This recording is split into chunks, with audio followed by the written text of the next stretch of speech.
Bien, donc on s'intéresse maintenant aux caractéristiques de l'ampli-up. Quelles sont les caractéristiques les plus importantes? Donc, comme on a mentionné tout à l'heure, il y a l'impédance d'entrée, l'impédance de sortie de l'amplificateur. N'oublions pas qu'il y a le condensateur qu'on a ajouté pour stabiliser, pour éliminer l'oscillation dans l'amplificateur. Donc on va parler de ce condensateur qu'on appelle un condensateur de compensation. Donc il faut qu'on sache c'est quoi la tension de sortie, même si on a un court-circuit à la sortie. Donc ça c'est le courant de court-circuit à la sortie. Comme on a mentionné, il y a le taux de réjection du gain en mode commun qu'on doit vérifier. Et un autre point qui est très très important, on l'a dit, c'est le taux de réjection, comme on a dit, le taux de réjection en mode commun, mais il y a la pente maximale de la tension de sortie. Ce qu'on appelle en anglais le slow rate. Et ça, c'est la vitesse de changement de sortie de l'amplificateur en fonction du temps. En fin de compte, c'est la variation de la tension de sortie par rapport au temps. Et bien sûr qu'il va y avoir un effet de température sur ces transistors, donc automatiquement, l'amplificateur opérationnel va changer ses propriétés en fonction de la température. Donc peut-être on pourra juste commencer par l'impédance ou bien la résistance d'entrée, la résistance de sortie de l'amplificateur opérationnel. Donc, comme j'ai mentionné, l'impédance d'entrée en boucle ouverte est à peu près égale à 2 mégaohms. Pour un amplificateur, par exemple, 741. Par contre, lorsqu'on fait une contre-réaction, la résistance d'entrée de l'ensemble va changer, de l'ensemble du circuit. D'accord? Parce qu'on a mis une contre-réaction négative. Donc ce qui est spécifique à l'ampli-up, c'est l'impédance d'entrée en boucle ouverte. Exact. Le reste, ça va dépendre du circuit. Tout. Parfait. La même chose pour l'impédance de sortie. Ce qui est intrinsèque à l'amplificateur opérationnel, c'est de l'ordre de 75 ohms si l'amplificateur est réel. Mais si on va regarder en boucle fermée, normalement, l'impédance va chuter de beaucoup. Probablement, ça va être beaucoup plus proche à zéro. Donc l'autre point qu'il ne faut pas oublier, c'est le condensateur de compensation. C'est un condensateur de 30 picofarads approximativement.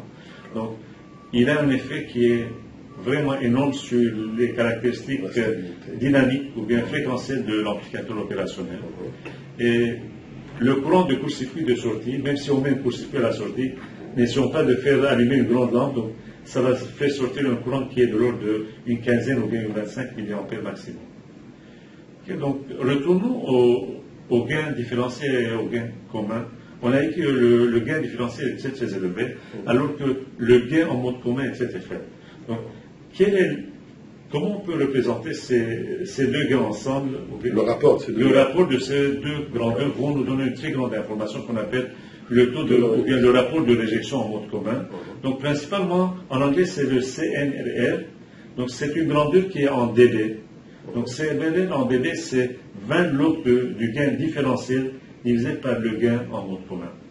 Okay, donc la plupart du temps, on veut que ce CNRR soit la plus grande possible. Donc tant que le CNRR est grand, automatiquement on va rejeter le bruit plus facilement. Donc si on regarde ici en fonction de la fréquence, on remarque que en fonction de la fréquence, même si on a un taux de réjection, ce taux de réjection va commencer à diminuer en fonction de la fréquence. Donc je donne un exemple avec une fréquence de 100 Hz, par exemple, si le taux est égal à 90, en fonction de la fréquence à 1 MHz, on voit que le taux a diminué à 20 dB.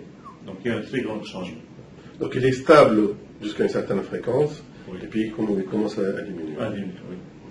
Donc normalement on parle de dB, c'est bien en dB. Oui. Donc on va faire en classe un petit exemple qui va nous informer comment on peut calculer ce NRR. En plus, on va sentir réellement qu'est-ce qui se passe en réalité.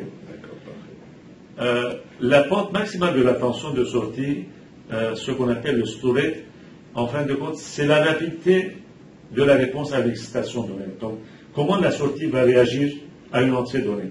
Donc, je te donne un exemple. Imagine qu'on va rentrer un signal qui est purement rectangulaire.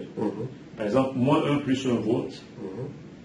On va donner un certain gain dans l'amplificateur. Comment va réagir la sortie? La sortie ne peut pas changer très brusquement comme l'entrée, parce qu'il y a l'aspect du condensateur, etc. Donc, une façon de présenter ça, c'est que lorsqu'on va prendre un amplificateur MU741, par exemple, on va voir que le slew rate de cet amplificateur, c'est 0,5 volts par microseconde. Donc, qu'est-ce que cela veut dire? Dans une microseconde, je ne peux pas changer plus que 0,5 volts. Donc, si on rentre à l'entrée de 1 à moins 1, donc automatiquement, le temps que ça va prendre, ça va nous prendre 3,9 microsecondes avec cet amplificateur.